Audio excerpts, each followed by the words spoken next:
3 years ago, on March 25th, 2020, our Prime Minister made an announcement. आज रात 12 बजे से पूरे देश में आज रात 12 बजे से संपूर्ण देश में संपूर्ण लॉकडाउन होने जा रहा है. At that time, we didn't really know what to expect going forward, but we knew that this was unprecedented. I mean, the largest democracy in the world was sentenced to stay under house arrest for weeks and months, and that changed everything. Everything stopped. We could no longer go out to malls, restaurants, bars, cafes. In fact, we couldn't even go out to do our jobs. Schools were shut down. Industries collapsed. However, 7 years after the announcement, today we stand in a position where we can look back and introspect and ask ourselves, what was the real impact of this lockdown? And I don't mean at a macro level. I mean, of course, our economy is in absolute disarray. Our unemployment rate is at its highest. And countless of people are still dying even today because of the virus. But today I want to focus on the impact it had at a more individual level, at a more personal level. And so, let's hit the intro.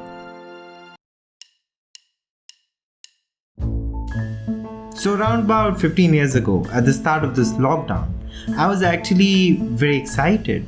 I mean, think about it. This was a dream growing up in schools and colleges, living a life without any consequences, without any responsibility. And this was nothing more than a glorified extended summer vacation, just nationwide. And believe me, I indulged in every worst instinct of mine. I mean, I slept late, I woke up late, I ate whatever the hell I wanted, and I spent almost every waking moment rewatching all of my favorite shows and even watching shows that my friends suggested.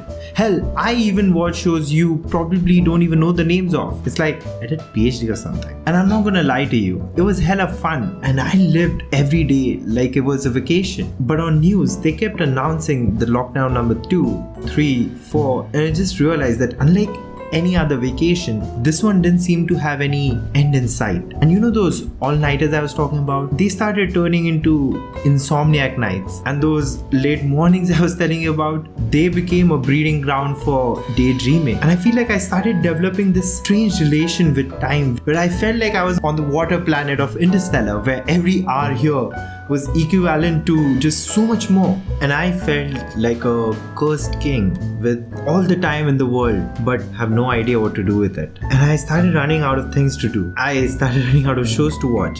And something really unexpected happened to me. I got bored of fun. I mean, I know how ridiculous it sounds even while I say it. My college self would be ashamed of me, but that's the truth. I got bored of fun.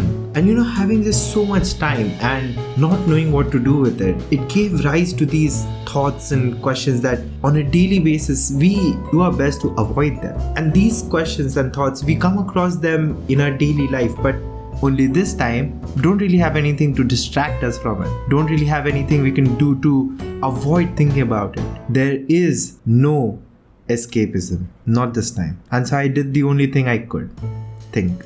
I started thinking about all those thoughts, all of those questions, and I'm not going to sit here and tell you that I found answers to them and I've achieved nirvana, but at least I'm searching for them. And that's a good start.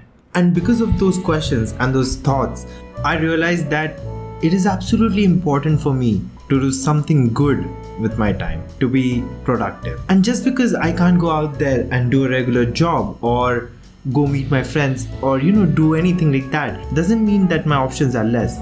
I mean, that is what gave birth to this YouTube channel. I needed an outlet to express myself, and regardless of whether this channel becomes successful or not, but at least every day I'm doing some work, I'm putting in some efforts. At least now I have some resemblance of a structure to my day.